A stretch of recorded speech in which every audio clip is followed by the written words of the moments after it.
Officiel, l'Union européenne vient de capituler et d'assumer sa soumission devant Donald Trump. L'Union européenne et les États-Unis ont conclu un accord commercial. L'accord établit un tarif de 15% sur les produits européens importés aux États-Unis. En vertu de cet accord, l'Union européenne investira massivement dans l'énergie américaine tout en achetant également du matériel militaire américain.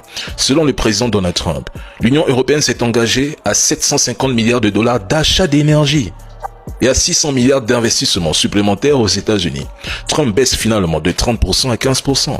Les 30% n'étaient qu'un écran de fumée, une menace brandie par Donald Trump pour faire peur. En réalité, le point de départ était de 10%. Résultat, Trump a réussi à faire grimper les droits de douane à 15% tout en arrachant à l'Europe des engagements colossaux en énergie, armement et investissement. Autrement dit, mesdames et messieurs, Trump a vendu une défaite comme une concession et l'Union européenne a applaudi sur Ursula von der Leyen qui se réjouit de ce deal. Mais le plus grave n'est pas le tarif, c'est la nature de la soumission européenne. Car en acceptant 750 milliards de dollars d'achat d'énergie américaine probablement, du gaz de schiste liquéfié de mauvaise qualité, bien plus cher que le gaz russe, et 600 milliards d'investissements supplémentaires sur le sol américain, l'Europe vide ses caisses, renonce à son autonomie stratégique et alimente l'économie d'un empire qui la méprise.